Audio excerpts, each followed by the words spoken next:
Welcome this morning to the PlayStation Livecast. I'm joined by my wonderful guest here from Psyonix, Jeremy Dunham, Director of Marketing and Communications, and Thomas Silloway, who's the project lead for Rocket League.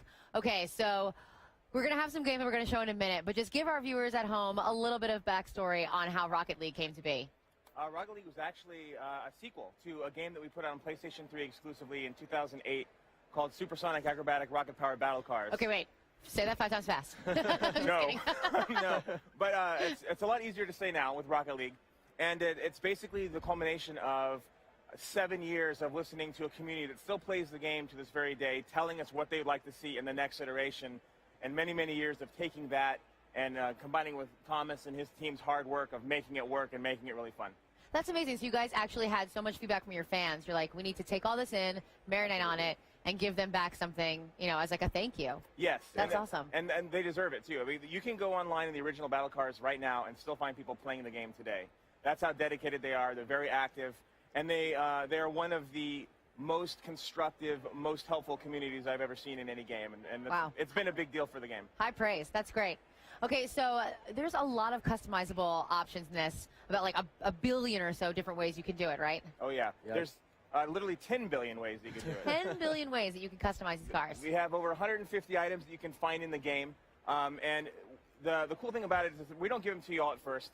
You get one for playing the game, and every time you can complete a game, win or lose, you unlock a new item. That way you have more to go after and more to play with.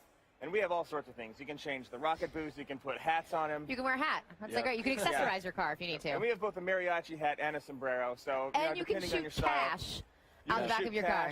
We have Tron-style ion trails. We also have cross-promotions with other games. We have items from Warframe and from Blacklight and from other indie games that we really like that we've put in there. Of course, the big one, you already know what the big one is. So we have, the big announcement. You guys just announced this very recently. Yes. There's a PS4 exclusive, so just for PlayStation players. Yes. They're going to get a special car. Sweet Tooth. And he's really awesome. We worked very closely with Sony Santa Monica to get all the assets and the models and make sure we got them as accurate as possible. And this comes right away, day one. No unlocking necessary, right? So it will be unlockable. You're going to have to play through the game and fulfill a very certain set of circumstances to get them. But it's nothing overly complicated. We're curious to see if the community will figure out what we think they will. But they're going to figure it out. They're going to play it until they figure it out. Yeah. Yeah. What would you put on your car? What's like your favorite customizable option? My favorite options are the devil horns for the hat and the red skull on the antenna. You're a little dark. Yeah, a little bit. I like to be a little mischievous Rocket League player. Awesome. What about you? What's your favorite thing for your car? Definitely the horns. It's popular in our studio. A lot of people wear the horns.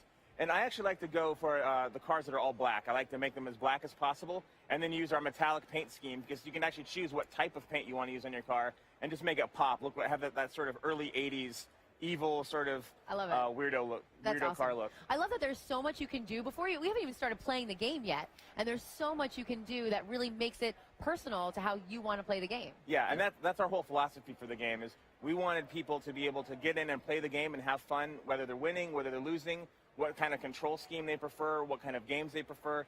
We let you completely customize your controls. You can change your field of view camera, your camera height, your camera width. We give people options so that they can enjoy the game they want to enjoy it. That's amazing. It's like going to Cheesecake Factory and have that crazy menu that's like 1,000 pages. Yes. That's what this game One is like. from each page, please. Yes, I will take them all. Thank you. Okay, so we're going to start playing a little bit here. Now we have teams this time. So it's actually something that you're doing that's kind of new. You have like teams, you can do logos. Yes. So you can create your own team for season mode. And when you do that, you can go in and you create your team, you go through the regular season, you go to the playoffs, win the championship. And but in the game itself, you can play 1v1, 2v2, 3v3, 4v4.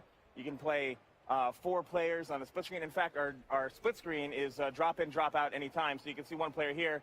Here comes our second player just like that. And immediately replaces AI, and now he's in the game to play with his friends. Thomas has worked quite a bit on making sure that this is as perfect as possible. Yeah, it's just been a challenge for sure doing split screen in a game. I think that's why a lot of games don't have split screen anymore, but we've really focused on that as one of our core features because we really feel like that brings a lot to the game. Just playing it with your friends makes the game so much more fun. And it's available for couch co-op and online co-op as well. And you can take the people that are co-oping on the couch and you can take them online against other people who are couch co-oping and do 4v4 split screen on 2 different locations if you want. You can do two Yep. players on one machine, one player on another, any combination that you want. We want people to be able to play each other in as many ways as possible. That's awesome. Now, we're on a soccer field, but how much of the soccer rules are actually involved in Rocket League? There are basically no soccer rules. Okay. So you don't have to worry about people diving or getting penalties or anything. Yeah, No, no no flopping. yellow cards, Yeah, no flopping. flopping. That's good. In fact, you can like drive super fast, go supersonic, smash into an opponent, make them explode. So I love it's kind of going against a few soccer rules there. Just a The, couple. Yeah. the idea behind it was to take all the things that make football fun and get rid of all the stuff that slows the game down and that offsides, penalties. Just keep it simple. You need to hit the ball into the other goal, but it's all about the layers that we have on top of that. So you can jump, you can bicycle kick, you can flip, you can drive on the walls, you can fly. You can do all sorts of things that you can't do in a normal soccer/football match. Right. Yeah. That's awesome. Now, one thing I really want to talk about, which is amazing to me, and you're going to have to explain in detail how you guys accomplish this, but this game actually allows you to play cross-play for PS4 and PC. Yes. Yeah. So What? it was a big endeavor to do that. I'd imagine. So we ended up doing our own matchmaking system, which allows you to everyone can just go in, matchmake, and you'll randomly get in with either PC or PS4 players. So the real benefit to it is you get into higher quality matches since we match you based off of skill and region. So you're playing with the best ping game and people that are close to your skill level. Awesome. So the more players you have to play with, the higher quality the match will be. And one other thing to keep in mind is for PlayStation 4 players who don't necessarily want to play against PC players, they can choose that off. You can just say, I don't want to match with PC players, and they don't even have to worry about it if they don't want to. Is there an option where I don't get my butt handed to me by a 10-year-old that's going to, like, kick me out online? I've been looking There for is. that option myself, to be honest Well, with you. if you play a private match, you can just play online with your friends. So you can just jump in there, and unless your friends are really mean, you won't get crushed. Awesome. The graphics on this look really amazing. There's so much depth. We're actually getting a look over here, and it just the stadiums and all the different layers of detail that go into it. We have very dedicated teams. They're very detail-oriented. We're running this off of Unreal Engine 3, and our team as a whole has been working on the Unreal Engine pretty much since it was created. We have people that go back all the way to the early days of Epic and Unreal that are also working on our team. So they know the engine inside and out, and they do every last thing they can to make sure that the frame rate is great, that the detail is great, lighting looks great. And this is just the beginning. We have a lot of post-release plans for the game also that you're going to see beyond just what you see in the initial release. Are there multiple stadiums, too, that you can choose from? Yes. Yep. We have multiple stadiums on launch day. We have about seven different stadiums. Some of them have different weather going on. Oh, cool. Yep. But one Please, can we play in the mud? I want to play in the rain and the mud. That would be insane. let's take Yeah. a note of that one. Right, so The, take notes from the fans. the one thing that's really cool, though, that we think that, and we want to make sure that everybody knows is when we release any map in the future, post-release, we're never going to charge for them. Wow. So anytime we release a new arena, it will always be free. We don't believe in splitting our audience, and we want people to be able to have fun together. We will eventually have DLC that we plan to support too, and that will most likely be paid, but any arena, always free. That's awesome, guys. That's so cool. Thank you. Now, you guys also are going to have a little bit of other news coming out as we get Yes. closer to the games. This game actually releases on July 7th. Yes.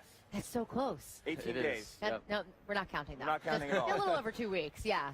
Getting That's very incredible. close. So as we get closer to the launch date, keep your eyes peeled on the PlayStation blog. You'll get all the information about Rocket League. Thank you guys so much for stopping by you. the live cast today. The game looks awesome. We are going to roll around to another segment here in just a few minutes, but thank you so much for stopping by. Thanks, Thank you Evan. very much. Thank you. PlayStation